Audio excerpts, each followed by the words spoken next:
Namo tassa bhagavato arahato samma sambuddhassa. Namo tassa bhagavato arahato samma sambuddhassa. Namo tassa bhagavato arahato samma sambuddhassa. Yavaki vanchami bhikkhave imesu chatusu arya sachesu evanti parivatthang dvadasakharang yatha bhutang jnanadasanang na suvisuddhang abhosi nevatavahang bhikkhave sadevaki loke samarake sabrahmake sasamana brahmaniya pajaya Sadeva manusaya anuttarang samma sambodhing abhisambuddho pacchanyasing. Dear friends in the Dhamma, today we are celebrating the Dhamma Chakra day, the Buddha's first sermon. So it's nice to have at least 5 people to listen to the sermon. Because Buddha also given that sermon for 5 people, so I think we have enough people for today's sermon. We thought there may be some people are visiting the Vihara. We have opened the Vihara, but maybe some people they don't know about it. But anyway, I will continue my sermon in English because as it was the plan, and I don't want to change it. But there may be some people who are joining with us in the online facilities. So my sermon based on the Dhamma Chakra Sutta, it is not a new thing for you all. You may know all the factors I am going to say, but it is nice to recollect and also to understand more about it. So that is why I thought I will continue the same way. So you all know about Dhamma Chakra Sutta because that is the main teachings of the Buddha. All the teachings, whatever Buddha preached for 45 years, is based on this first sermon. It goes around on that sermon. So it is better to have a good understanding on this Dhamma Chakra Sutta. But I am not going to say point by point, but I have selected what it is necessary and also the most important factors in that sermon. So when the Buddha gave this first discourse to the 5 monks, 5 ascetics in Benares, he said that so long as he had not understood the Four Noble Truths in all their manifold detail, he did not claim that he had attained perfect enlightenment. But when he completely understood the Four Noble Truths, then he claimed that he had attained the supreme perfect enlightenment. It is good thing for we all, because we know the Four Noble Truths, but we haven't realized it. So that is what Buddha wants to say us. We know the factors of it. We can say all the factors, but we haven't realized it. So that is the difference. Until that, Buddha did not claim that he has attained enlightenment. He told that 5 monks, did I ever lie to you? Because when I understood the Four Noble Truths, then I become enlightened one. So that is what I am saying. I am not telling lies, he said. So, in some elsewhere, Buddha said that it is because we have not understood the Four Noble Truths that we have wandered so long in beginningless samsara, while those fully penetrate the truth are freed from samsara. The Buddha's teaching is called the Dhamma, the truth or the law. To explain the teachings carefully is especially important because as a religious founder, the Buddha functioned mainly as a teacher, not as a personal savior. And therefore he he gave first place to his teaching. You all can remember Buddha said, "Yo dhammam passati, so mam passati. So mam passati, so dhammam passati." That's what. One who sees the Dhamma sees me, and one who would see me should see the Dhamma. So it is important for us. Dhamma Chakra Sutta can be discussed under two main headings. One is the doctrine. The other is the path of practice. These represent respectively the philosophical aspect and the practical aspect of teaching. The principal information of the doctrine is the Four Noble Truths. The principal formation of the doctrine is the Four Noble Truths. The principal formation of practice is the Noble Eightfold Path. The two, however, are closely linked. Doctrine and practice. We may know the doctrine, but if there is no practice, then there is no attainment. So that is what Buddha said, that you have to have that understanding on it, not mere knowledge on it. Realize it. You can see Four Noble Eightfold Path is the fourth of the Four Noble Truths. Why the first step, the Noble Eightfold Path, is the right view. Without right view, there is no understanding of the Four Noble Truths. See, it is very important to have the understanding that means Samma Ditti. So as you all know that what are the Four Noble Truths are, Noble Eightfold, the Noble Truth of suffering, the Noble Truth of origin of suffering, Noble Truth of cessation of suffering, the Noble Truth of way to cessation of suffering. Dukkha Satya, Samudaya Satya, Nirodha Satya, and Marga Satya. All the four factors. Here, the formula makes the plan plain enough that the Four Noble Truths revolve around common subject, mainly problem of suffering. So that is what goes with Four Noble Truths, working with the suffering. They view the subject from four different angles. It sees about suffering, the problem itself we see. Then its cause, what is the cause of it? Then the resolution of it, and the mean of resolution. So those are the four things, if I say in plain English. The Pali word dukkha, that is translated as suffering, but it has a deeper and wider implication than the English word suffering. Because suffering words, when we always say it is pain and that type of things, but it is more than that. The Pali word dukkha originally means pain, suffering, misery. But the Buddha took this term of common usage and made it the cornerstone of comprehensive philosophical vision. Within the context of the Buddha's teaching, dukkha does not mean simply pain and suffering, but indicates a basic unsatisfactoriness at the very root of individual existence. A note of failure that lies behind all worldly pleasures and achievement.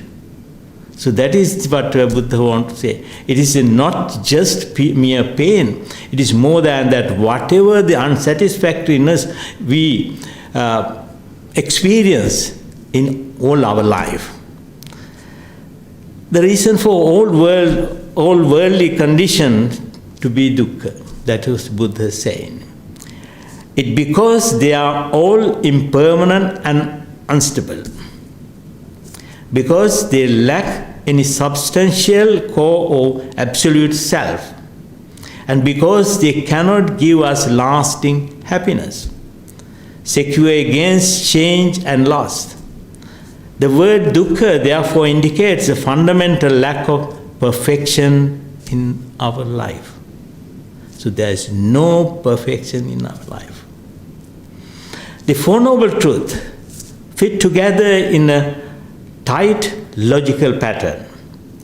The logic of the pattern is governed by law of cause and effect. So that's what Buddha was showing in Four Noble Truths. The first two truths show the law of cause and effect in relation to suffering and bondage. The Buddha highlights the effect, namely suffering. Then he points out the cause of suffering, which is craving. So this is the teaching about the cause and effect for all of us. Then the second two truths show the law of cause and effect with respect to happiness and liberation. First it shows the suffering and bondage. Then the second one, it explains about the happiness and liberation, how to liberate from it. First, the cessation of suffering, which is Nibbana. And then the means of attaining Nibbana, the Noble Eightfold Path. I think you understand what it is. Cause, what is then effect. Buddha showed the effect of it, and the Buddha showed the cause of it. Then Buddha has reversed the usual order of cause and effect in this Four Noble Truths. He explained show the causes. He showed the effect of it. Then afterwards, Buddha tried to explain what is the cause of it. So, it is like we can compare it with the structure of Four Noble Truths, perfectly parallel to the formula a doctor might use to treat a patient. When a patient comes to a doctor for treatment, doctor begins by making diagnosis. There are some doctors here, so they are doing that. So they first, but there are some doctors actually without looking at, they will give some medicine. But there are good doctors, what they do, they diagnose.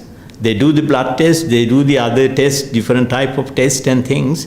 Then they think these are the things we should follow. And then he make a diagnosis.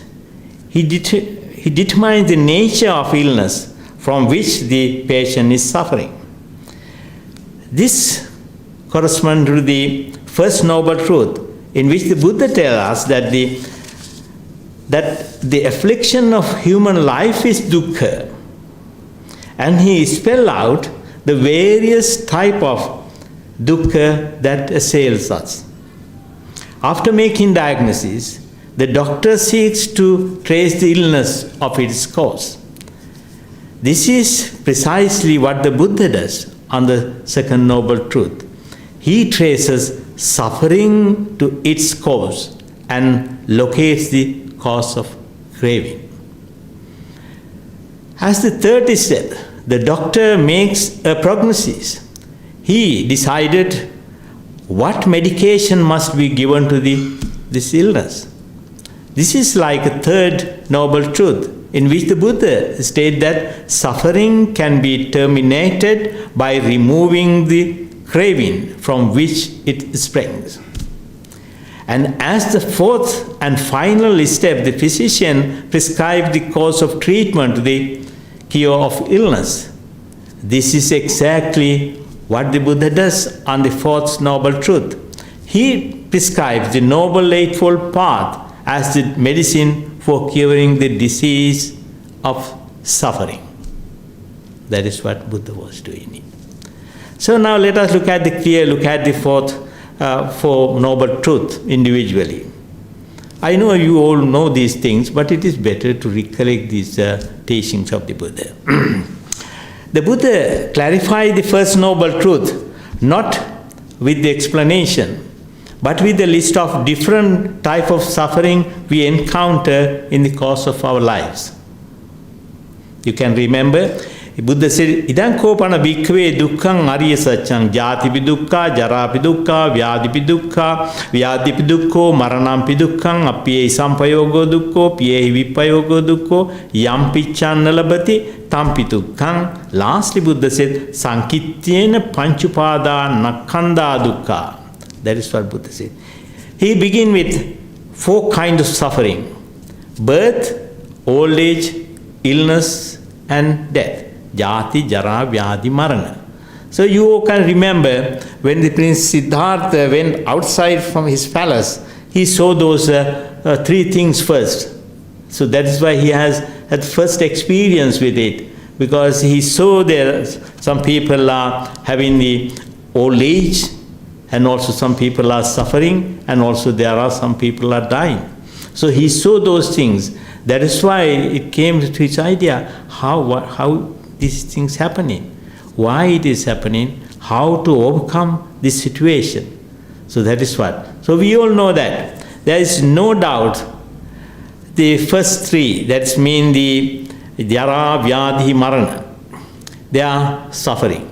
We all face this one, because I know when you sit for a long time, then your knees are pain, you have pain, then you have to stretch it, and also all the things are there, because that is the way our body is.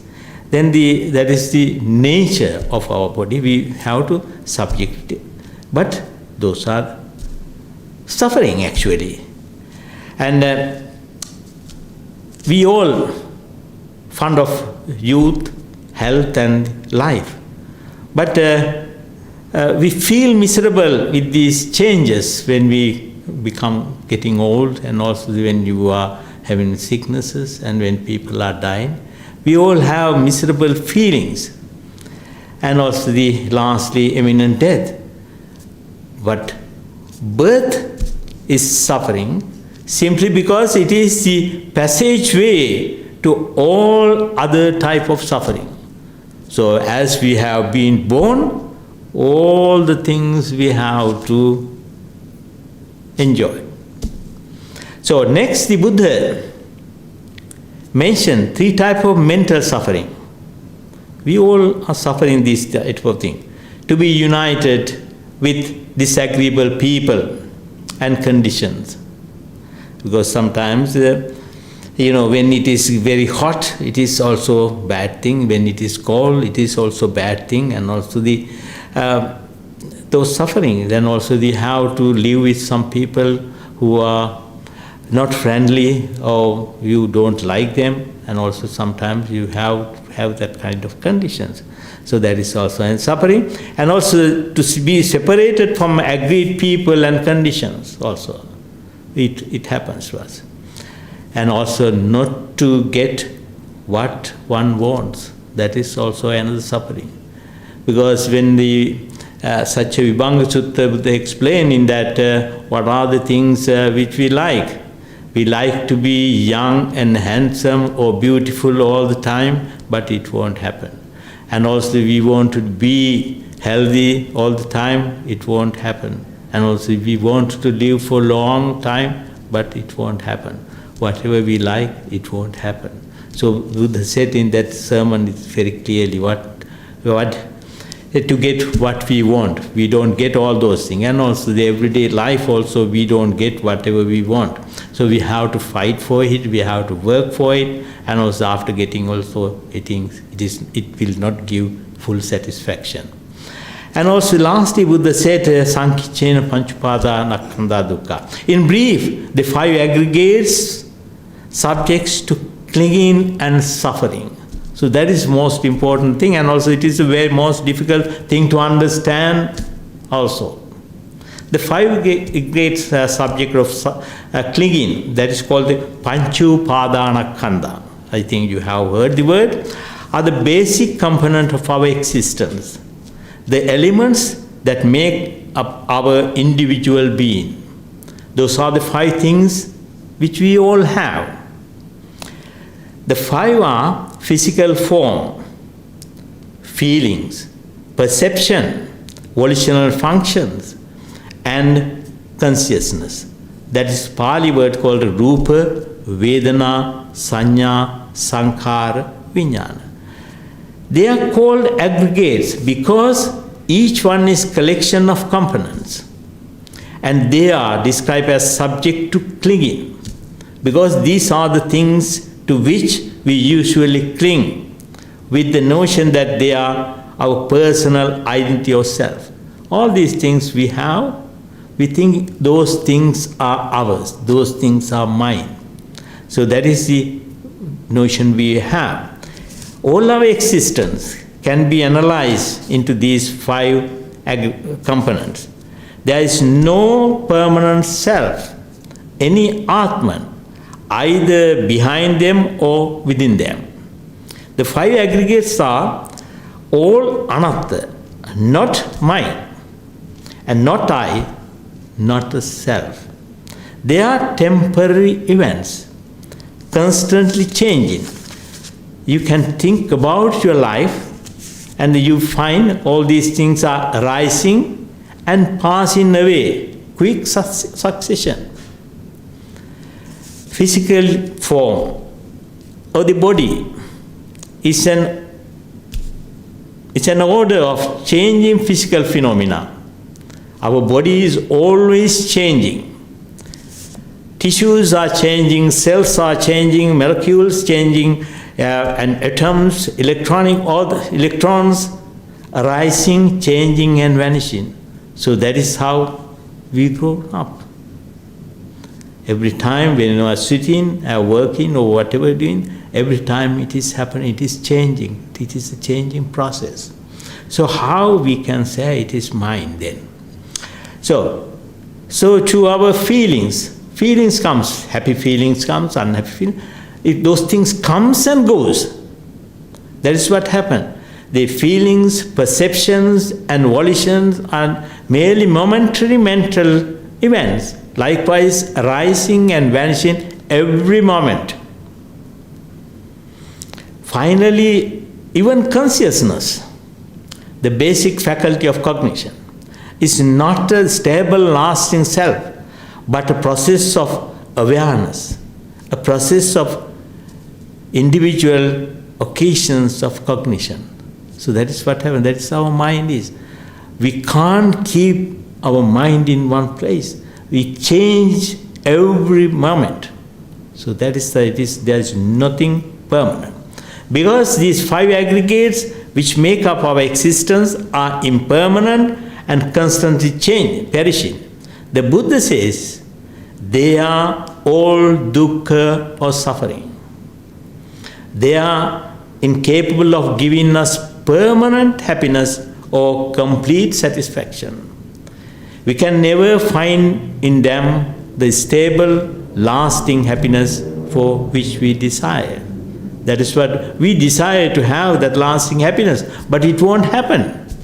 Your own experience, you can think whether whatever the happiness you achieved earlier, is still there. There is nothing will remain. It will go away. Then you are looking for some other mean of happiness. So that is the way it works.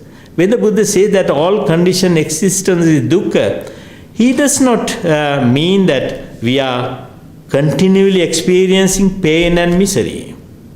But he openly acknowledges that life includes pleasure as well as pain, happiness as well as sorrow, success and satisfaction as well as failure and frustration. So those are the Ashtaloka Dharma. Labho, alabho, aiso, yasocha, ninda, prasansa, sukhancha, dukkha. That all those things are coming and going. There is nothing will remain within you. So, but Buddha maintained, however, is that even our present experience are temporary and unreliable. The more we cling to them in the hope of getting lasting satisfaction out of them, more we make ourselves exposed to future disappointment. If we are to free ourselves from our suffering, we must look beneath the surface of our pleasure and see not only the enjoyable surface, but the waiting dangers, the potential pitfalls being dug by our clinging and attachment. So maybe momentary happiness gives, but afterwards there may be more unhappiness coming through those things. Because when our life we to think that this will give us happiness, we do that. But afterwards we find you are in a miserable state more and more. Looking at some people's life, we find that is the way it is. So, to understand more about the Buddha's suffering, Buddha teaches something else for us. That is the rebirth, Buddha explaining. Based on his own enlightenment, he clearly declared that all living beings in which ignorance and craving remain are subject to wandering in samsara, the round of rebirth. This process of repeating existence, that's what called the punabhava, has been going on throughout beginningless time, with no creation and no first point. There are no soul which transmigrates to the round of existence, no permanent self which goes from life to life while retaining its essential identity. But without any self or soul, the stream of existence flows on from life to life as an unbroken continuum. Consciousness continues as an ever-changing current, taking rebirth in one or another mode of being as determined by the karma one has generated during one's life. So according to karmic deed, whatever we are doing, we go around this samsara because we have the ignorance of our life. This statement of the beginningless process rebirth gave an additional dimension of death to the First Noble Truth. For it implies that suffering we experience in any one life must be multiplied by infinity. Again and again, we undergo birth, old age, illness and death. Again and again we experience sorrow, grief, pain, dejection and despair. Sometimes we may be reborn under pleasant condition, even a powerful Deva or God in the highest heaven.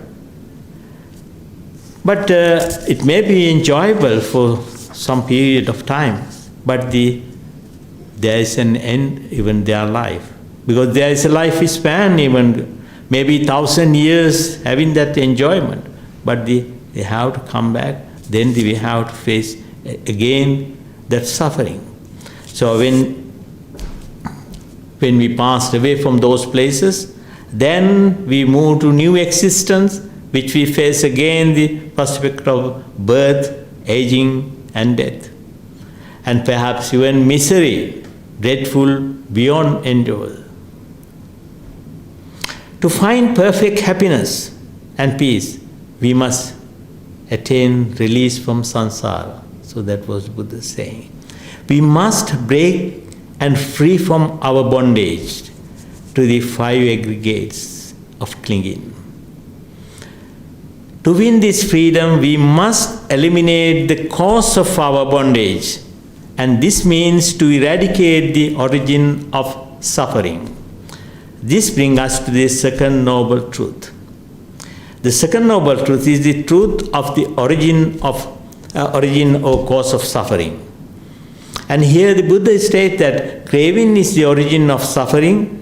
Let us look at the Buddha's own words. Buddha said, Idan kopana bhikkhave dukkha samudayang arya satyang yayam tanha pono bhavika nandiraga sahagata tatra abhinandini. Then Buddha said, Sayati idam kama tanha bhava tanha vibhava tanha. What is the noble truth of the origin of suffering?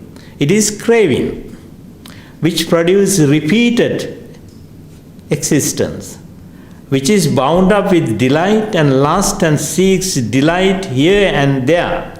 There is sensual pleasure, craving for existence and craving for annihilation. The Pali word we have to learn, tanha. Tanha literally means thirst. Therefore, craving is blind desire, selfish desire, bottomless thirst, which is ever seeking more and more enjoyment. That is the thirst we have. That is tanha. The Buddha commemorated three kinds of craving. Then you are all familiar with it. The first is sensual craving, desire for delightful sense objects. So that is what we do. The second, craving for existence. We would like to continue our life. And also third, craving for annihilation is the desire for non-existence, which arises when the life becomes unbearable, that one seeks the solace of adopting the view that at death one's personal existence comes to complete end.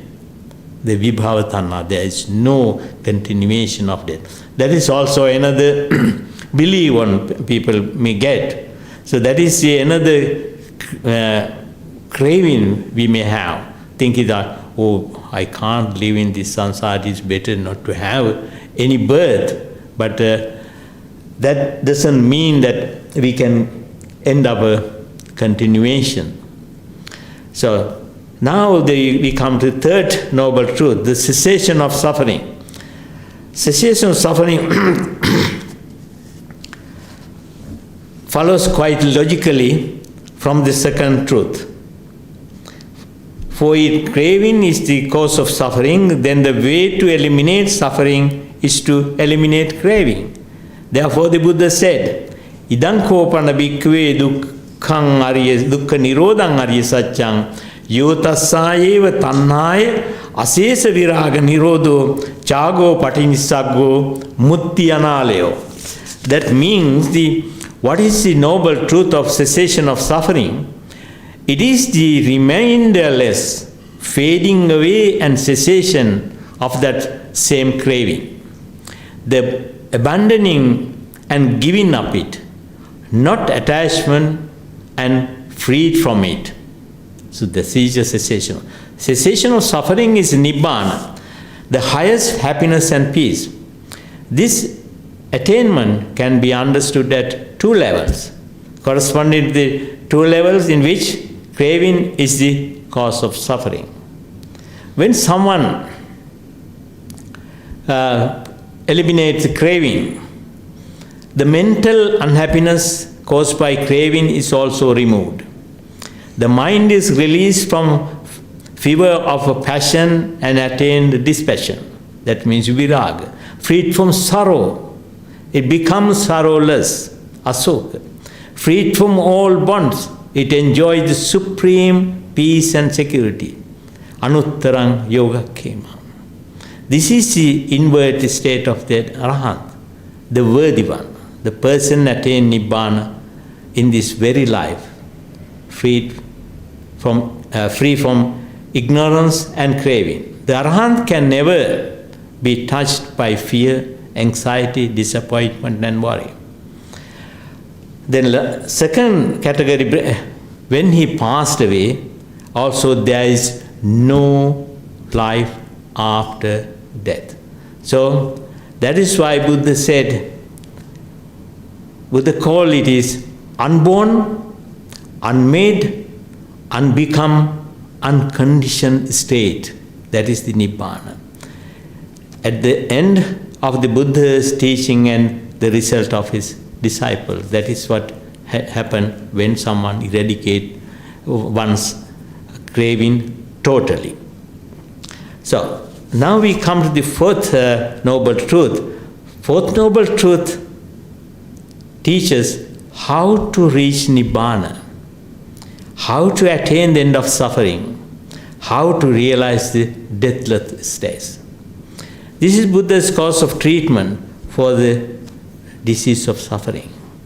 The way is the Noble Eightfold Path made up of 8 factors. You all are familiar with the factors. Right understanding, a right view, right intention, right speech, right action, right livelihood, right effort, right mindfulness, right concentration.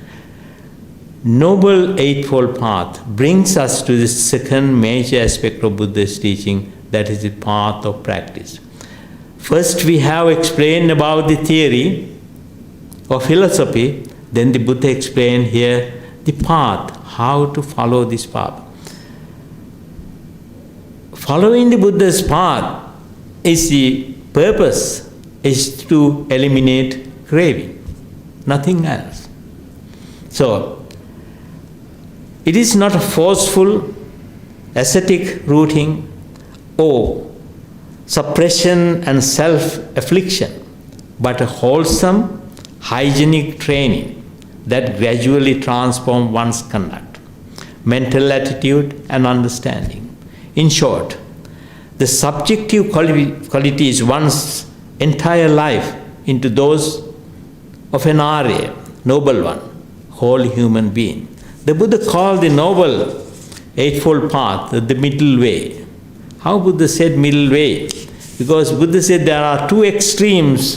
Buddha started his sermon saying that Dveme bhikkhave yanta pabbajitena nasevitabba yochayan kamesu kama sukallikana yogo hino gammo potujjaniko anariyo anatta sangito yochayan atta kila matana yogo dukkho anariyo anatta sangito. Buddha explained that, saying that one extreme in the Buddha's own words was the constant attachment to sensual pleasure, kama sukallikana yoga.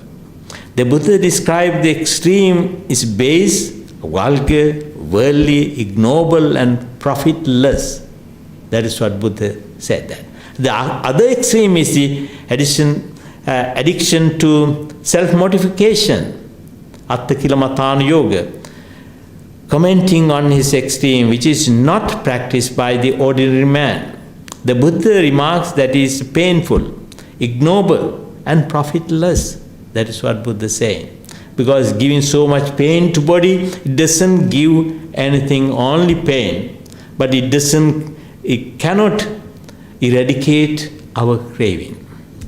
So that is why Buddha said, Eteko bhikkhave ubhavante anupagama majjhima patipada tathagate nabhisambuddha chakkukarani jnanakarani upasamaya abhiññāya sambodhaya nibbānāya samvati. Then Buddha said, Buddha said that the Tathagata, realizing the error of both these 2 extremes, followed the middle path.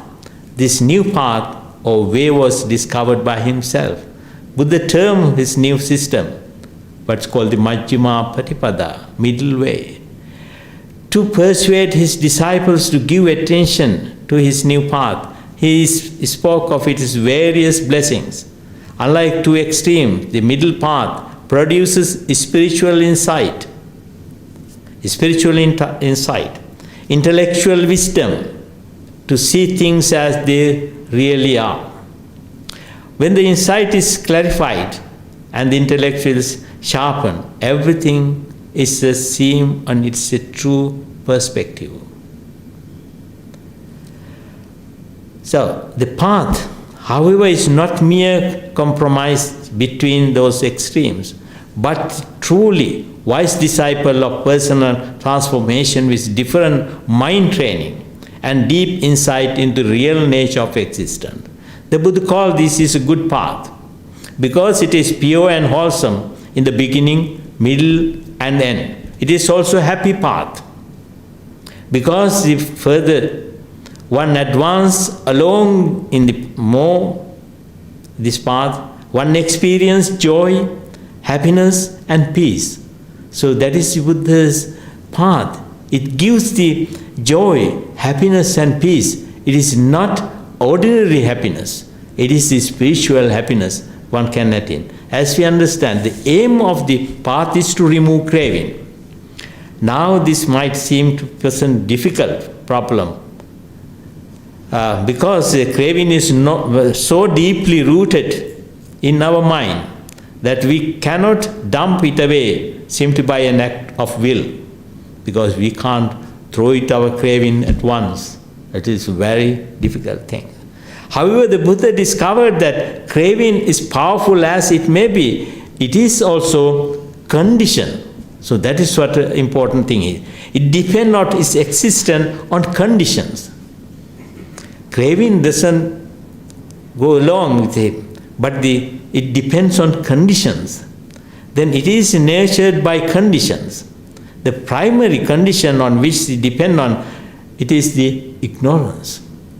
Ignorance is not merely lack of knowledge of certain fact. It is rather in an inner blindness to things as they really are. A disposition to see things in distorted way, to perceive and interpret our experience through filtered, created by our deluded desire and egocentric point of view. To eliminate ignorance, what we must do is to generate knowledge or wisdom, that is what called the panya. Not mere conceptual knowledge, not an accumulation of itemized information, but direct insight which penetrate benefit beneath the appearance of things as seeing them as they are. So the Noble Eightfold Path is the Buddha's strategy for generating this insight. In his sermon, described the path as Chakku Karani, that is leading to vision, Jnana Karani, leading to knowledge. The 8 factors that make up the path are not really steps to be followed and sequenced, but those steps we don't follow in one by one, but the system of it explained is in the Buddha's teaching. So first we find the wisdom is the one we are going for. What is wisdom is Samma Ditti. We have to have the right view on it, because without right view you cannot proceed it. What is this right view? Right view is to understand the karma and its fruit. Karma and its vipaka, karma vipaka. Action and its reaction. We have to have good understanding of it, karma and its reaction. What the karma is doing and what vipaka is doing to us. When we understand the karma and its fruits, then you know that what is good and bad. We know that those things are karmic deeds. Whatever we do, it gives some kind of energy to continue in our life. So whenever we do the good deeds, it will give some good type of feelings, and also when we do the bad things, it will give the bad feeling. Same way, we have to have good understanding of the karma and its reaction, the karma and its fruits, karma and karma vipaka. That is main thing is. Then one need to understand the right view. You have to have right view for what? Right view should have for the Four Noble Truths. Then we should have understanding what is suffering is. What is the cause of suffering is, and also what is the how to overcome it, and also the what to follow. That is how the first Eightfold Path, first factor of the Eightfold Path. One way we have to have the karma and its reaction to have a good understanding. Then because that means we should know what we are doing, because it is like if you want to go to Glasgow, you should know from London to Glasgow how to go there. These days you may have the Google map or something, but if you don't have anything, then otherwise you will be traveling around London itself. But the thing is, you should have understanding of what you are doing. Then you know that this action, this karma, whatever I do, it gives some kind of results. So we have to face that consequences. Then we have to have that understanding. Then we should have understanding of the Four Noble Truth. Four Noble Truth. What is dukkha is? Dukkha is very difficult to understand because all the material things around us, it helps us to forget it.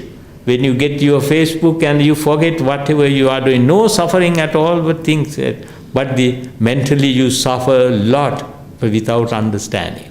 Same way, although things we enjoy it, but there is no enjoyment, but always we collect information, and that is all our rubbish we are putting to our mind.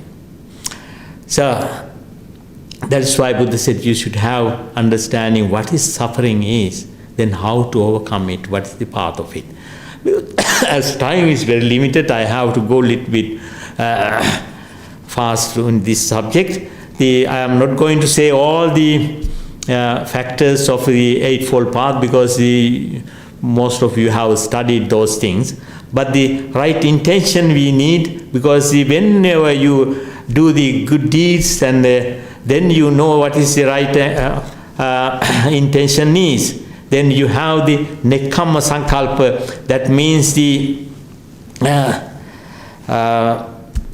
become the how to overcome the selfish desires, sensuality, how to get rid of it. And also then when you have the benevolence in your mind, that is called the Avyapada Sankalpa, then you have wish for the others being to be well and happy. And also the harmlessness and compassion, wish with the other being be free from pain and suffering, that is called the Ahimsa Sankalpa. You have all these qualities within that right intention. Because it develops with that first things, because that is why I said those things are interconnected. Then that person knows what is right speech is. Right speech doesn't say that you have to tell the truth always, but you are avoiding false speech, but you have to speak the truth. And also abstinence from divisive speech and speaking words that conduce to harmony. And also abstinence from harsh speech, and also speaking gently. And the abstinence from idle chatter and speaking it's meaningful on the proper occasions. So this way there are two types of things happening. Then right action is there, that is you all know, not to kill, not to steal, not to misbehave in sexual way. And also right livelihood, that's to do a profession according to the teachings of the Buddha, that means not harming any others. There are some other things explained in Buddha's teaching, what are the professions we have to avoid, like the weapons, slavery, meat and intoxicant, and the poisons, selling all those things. And someone has to. Then the last one is the third factor is this working together is a common name, that is mental purification. For the mental purification, we all need right effort. Right effort based is very important to have the concentration. That's through that one can get the right mindfulness, and also that is explained in Satipatthana Sutta about Kaya-anupassana, Vedana-anupassana, and Chitta-anupassana, and Dhamma-anupassana, and also the right concentration, that is called the Samma Samadhi. That is the most important part, is all the Eightfold Path is working together. Then it leads to understand the five aggregates of clinging. Because lastly what we do, through the right concentration, then one can make one can understand, one can realize the three characteristics of this world. Through that right concentration, one can understand what is impermanent is, what is the anicca is, then what is dukkha is, then what is the non-self factor is. Anicca, dukkha and anatta are explained in this teaching.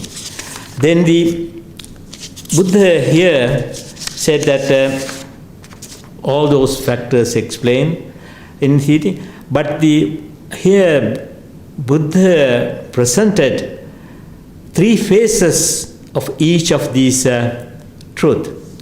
That is knowledge, that is called the Satchanyana. Then about those four truths. Then also the second is knowledge of the task to be done regarding each truth to explain. And also the knowledge of the accomplishment of these three tasks, Kathanyana. Satchanyana, Kichanyana and Kathanyana. All these things explain the teaching. Buddha, even the Buddha did not understand first those things. That time he didn't say I am Buddha. But after understanding that this is suffering is, then he knows that suffering should be known.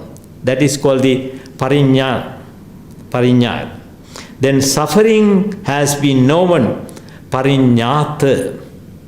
Then the second noble truth is craving, that is called the tanha. Craving should be abandoned. Then he knows that it should be pahatabba. Then the craving has been abandoned, then pahina. The third noble truth is nibbana. That is, nibbana should be realized, satchikatabbam. Then nirvana has been realized, satchikata. Then the fourth noble truth is the path, patipada. The path should be cultivated, bhave tabbam. That is, the path has been cultivated. That is called the bhavita. So Buddha has followed that path. Then at that time Buddha decided, I have attained enlightenment. So that is what Buddha said.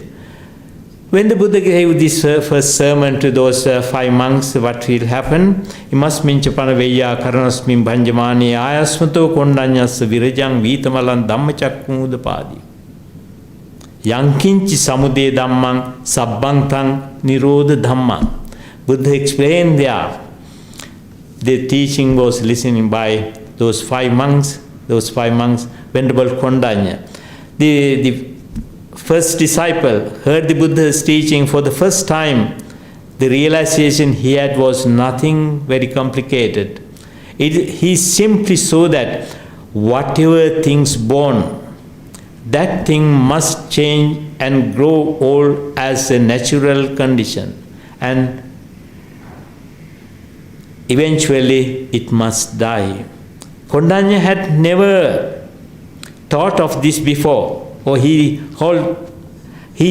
had it wasn't thoroughly clear. So he didn't let it go. He still clung to the khandhas. As he sat mindfully, listened to the Buddha's discourse, Buddha nature arose on him. He received a sort of Dhamma transmission, which he has knowledge that all conditioned things are impermanent. Anything which is born must have aging and death as a natural result. This feeling was different from anything he had ever known before. He truly realized his mind, and so the Buddha arose within him. At that time, Buddha declared that Kondanya had received the eye of Dhamma. Anyasi vatabu Kondanyo. Anyasi vatabu Kondanyo. So, what is that this eye of Dhamma sees? This eye sees that whatever is born has aging and death as natural result. Whatever is born means everything, whether material or immaterial. Or it all comes under whatever is born. It refers to all the nature. Like this body, for instance, it is born and then proceeds to extinction. When it is small, it dies from smallness to youth. After a while, it dies from youth and becomes middle age. Then it comes from die from middle age and reach the old age, finally reaching the end. Trees, mountain and veins all have these characteristics. So that was the Buddha explaining here. So Buddha has, so the Buddha exhorted his disciples to practice with the mind. Because the world is born in this mind. The 8 worldly Dhammas are there. The eightfold path, that is investigation through calm and insight meditation. Our diligent effort and the wisdom we develop. All these things loosen the grip of the world. Attachment, aversion and delusion comes lighter, and being lighter, we know them as such. If we experience fame, material gain, praise, happiness or unhappiness, we are aware of it. We must know these things before we can transcend the world, because the world is within us. World is not from outside, it's within us. So that was the Buddha's first sermon. Buddha explained. So in this sermon, Buddha explained what are the 4 noble truths, what is the path. Theory explained, philosophy is explained, and also the path is explained. So this is the most important teaching of the Buddha. Hope you understand a little bit of my Dhamma. So may you all be well, happy and peaceful. May we all attain the bliss of Nibbana one day.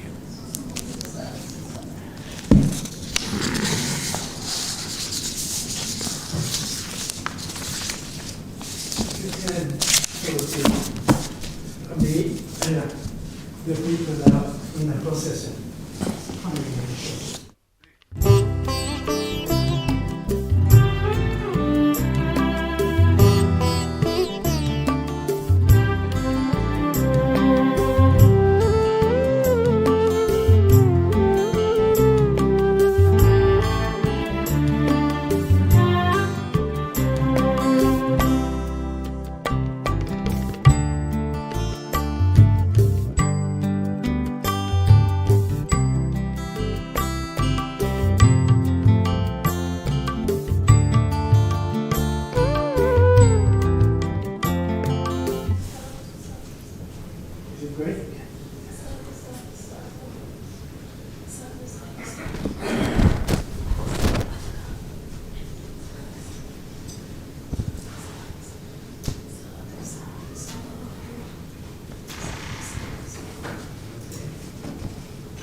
Okay, good morning.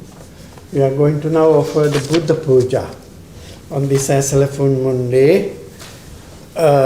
Usually this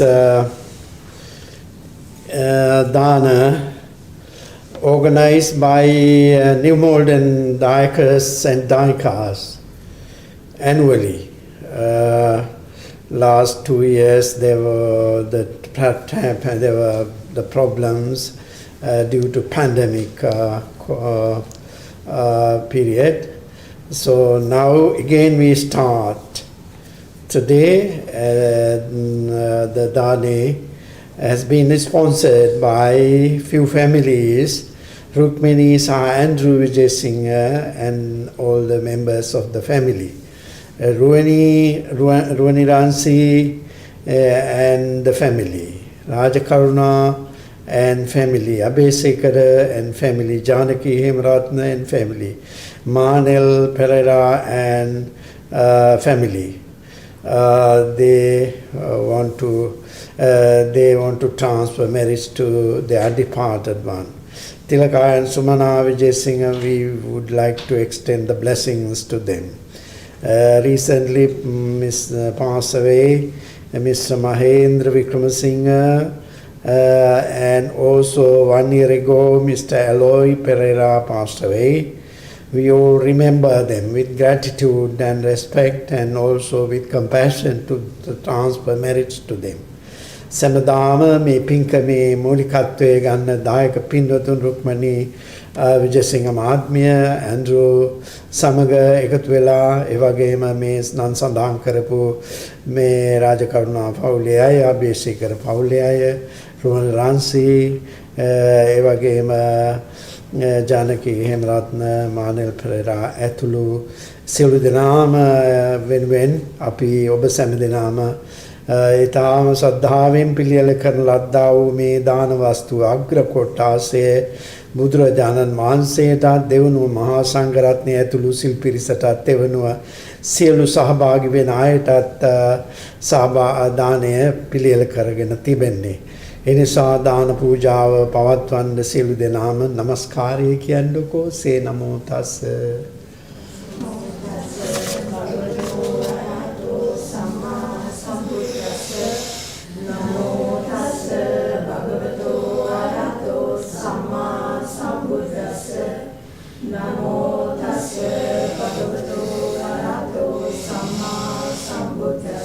Buddhang saranang gacchami, Dhammang saranang gacchami, Sanghang saranang gacchami, Dutiyampi Buddhang saranang gacchami, Dutiyampi Dhammang saranang gacchami, Dutiyampi Sanghang saranang gacchami, Tatyampi Buddhang saranang gacchami,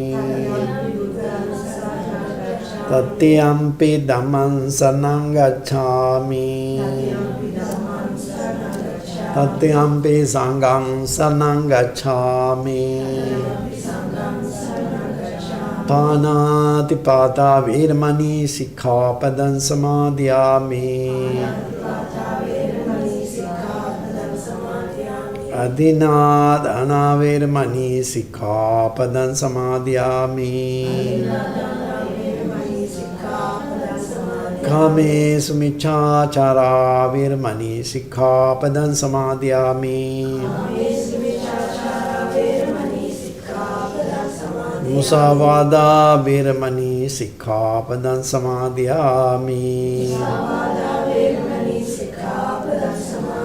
Suramire Majjapama Dattana Veramani Sikkhapadan Samadhyami,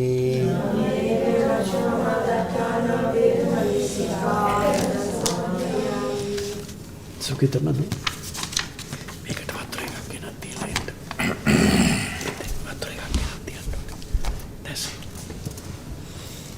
Now you all have got together and prepared the dana. And first portion is going to be offered to the Buddha, recollecting the noble qualities of the Buddha. So you are very much familiar with the practice. And also today we are celebrating the Esala full moon day. So every year, Vijay Singh family and also all the other families in New Malden area, they got together and offer this dana. Today also you have prepared the dana with respect and reverence. And also now we are going to offer this dana to the entire the Buddha, recollecting the noble qualities of the Buddha. Now think that may these offerings go to the Buddha. May the merits accrued by these offerings be with us, with you all, to have a happy, peaceful and successful life here and hereafter. And also may the blessings be with Tilaka, Vijay Singh and Mrs. Sumanath Silva, and all the other Vijay Singh family. And also may the blessings be with those people who passed away, Mahinda Vikramasinghe and Mr. Aloy Pereira, and also all the departed ones. May they receive your good thought. May they be well, happy and peaceful wherever they are now. And also may you all enjoy these merits. May you all be well, happy and peaceful. May you have a successful life here and hereafter, including your departed ones. May we all attain the supreme bliss of Nibbana. With this thought, let us recite these stanzas to offer these offerings to the Buddha. Gandha guno etam kusuma santathing pujayami munindassa siripada saroruhe pujimi buddham kusumena nena punyena metina cevotu mokkam upam ilayati yatahi dhamme kayo tatayati vinasa bhavam ganasarapalitena dibena tamadansina tiloka dipang sambuddham pujayami tamonudam ganda sambhalayuttena dupenahang sugandhina pujaye pujaniyantang puja bhajana muttamang sugandhang sitalang kappang pasanna maturang subhang paniya metam bhagava patiganhatu muttama adivasetu no banti bhojanam parikappitam anukampam upadaya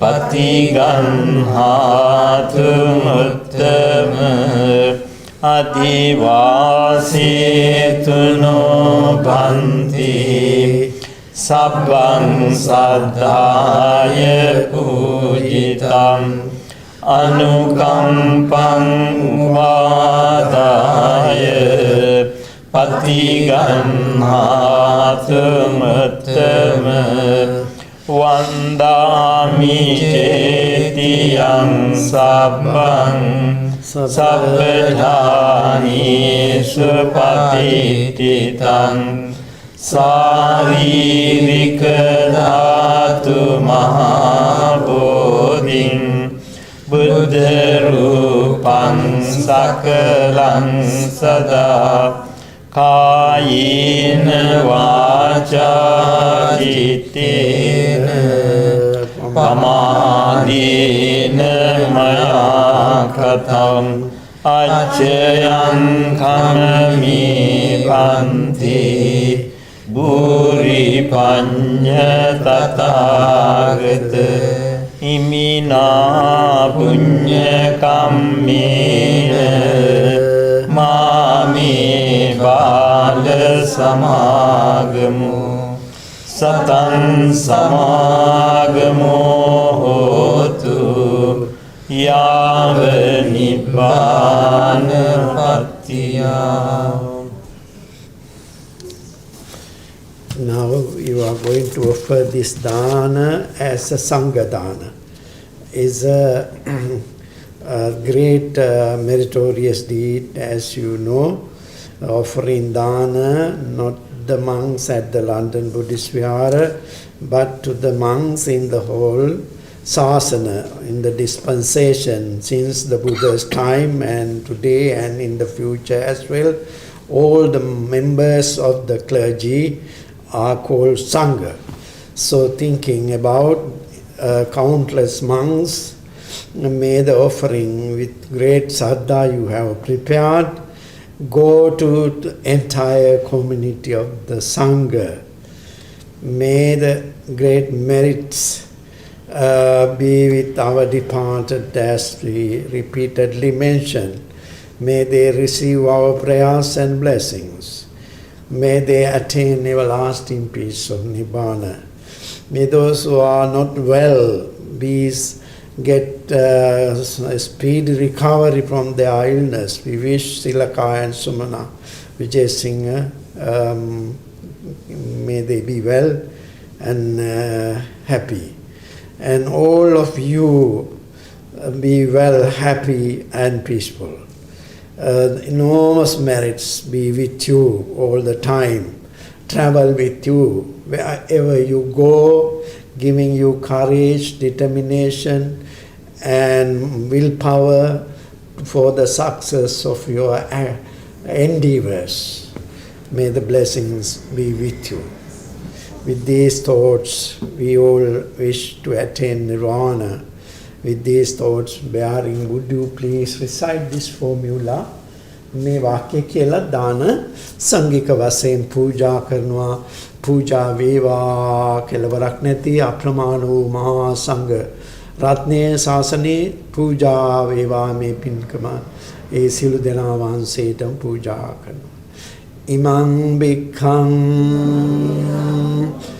සපරිඛාරං බිකු සංඝස්ස දීම Imam Bhikkhaṃ Saparikharam Bhikkhu Sanghassa Dīma Imam Bhikkhaṃ Saparikharam Bhikkhu Sanghassa Dīma Iccitaṃ Patitam Tuyam Kipameva Samicchatu Sabbi Purentu Citta Sankappa Chando Pannarasiyata Ayurarogya Sampatti Sagga Sampatti Mevaca Ato Nibbana Sampatti Minati Samijjatu. ශාන්තනායක තිලෝගුරු බුදු පියාණන් වහන්සේ උදෙසා සුද්ධ බුද්ධ පූජා පවත්වා අනුතුරුව දානීය සාංඝික කොට පිළිගැන්වීමෙන් ලබන ලද කුසල ධර්මයන් හේතු කොටගෙන මෙතන් පටන් නිවන් දක්නා ජාති දක්වා නරකාදී සතර අපායෝත්පත්ති දුක්ඛයකට නොපෙනෙන දෙව් මිනිස් අප කෙලවර බුද්ධ ආදී මහෝත්තමයන් නිවිසනසී පැමිණව දාල සාන්ත සුන්දර නිර්වාණ සම්පත්තිය සාක්ෂාත් කර ගැනීමට නමින් මිය පරලොව ගිය ආදරණීය ඥාතීන් ඇතුළු ඔබ සෑම දෙනාටම මේ පින් හේතු වේවා වාසනා වේවා ප්‍රාර්ථනාවන් ඉෂ්ට වේවා සිතා සාදර සිතින් යුක්තව පින් අනුමෝදන් විය යුතුයි. දැන් මේ පැන් වඩන එක ඔතෙන්ද ගන්නවද? එන්නකෝ ග්‍රෑන්ඩ් ඒ උඩ කෑල්ල විතරක් ගන්න. ඔය ට්‍රේ එක ගන්න, ට්‍රේ ගෙනින් තියන්න. එන්නකෝ මානෙල් නෝනා හිටියා නේද?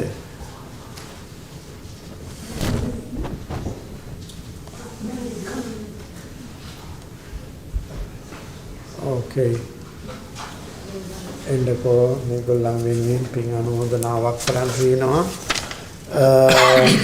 මේ ෆැමිලි වල මහේන්ද්‍ර වික්‍රමසිංහ මහත්මයා, එලෝයි පෙරේරා මහත්මයා, ඒ වගේම ඔබ සමග නැසී ඔබගේ නමින් නැසීමේ රුක්මනී විජේසිංහ පවුලේ, ඒ වගේම රාජකරුණා පවුලේ, අබේසේකර පවුලේ, හේමරත්න පවුලේ, මානෙල් පෙරේරා පවුලේ සියලු දෙනාම මේ පින් ඒ අයට අනුමෝදන් වේවා කියලා ගාථාව කියලා පැන් කරන්න.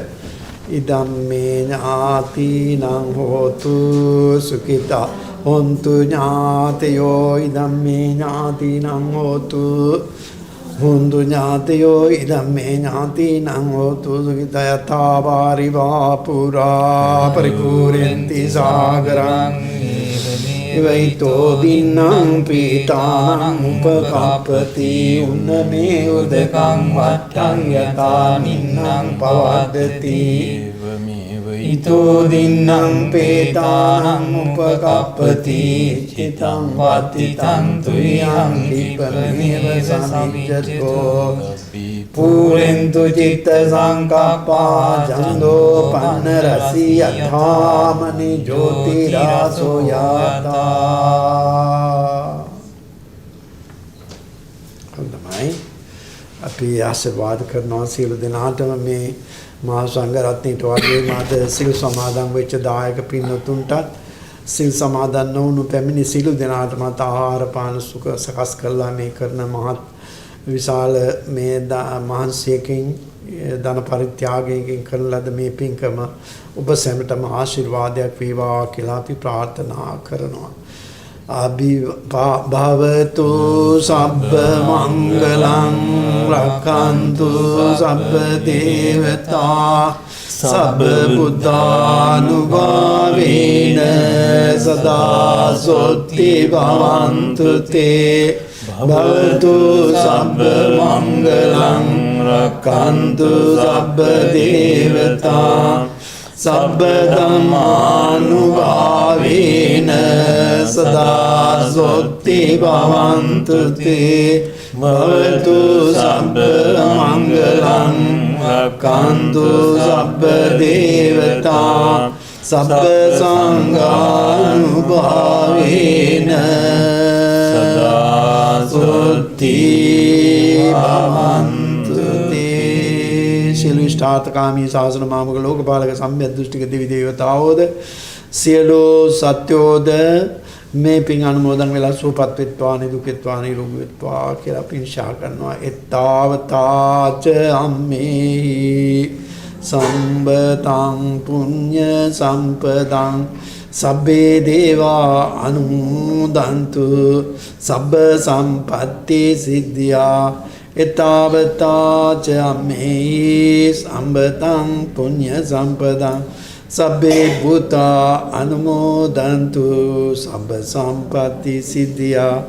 එතාවතාච අම්මේ සම්බතං පුඤ්ඤ සම්පදං සබ්බේ සත්තා අනුමෝදන්තු සබ්බ සම්පත්ති විවාදන සිලිස නිච්ඡං වද්ධාචායිනෝ චතාරෝ ධම්මා වදන්ති ආයුවන්නෝ සුඛං වරං ආයුරාෝග්‍ය සම්පatti සග්ග සම්පatti මේවච අතෝ නිබ්බාන සම්පatti මිනාති සමිච්ඡතු.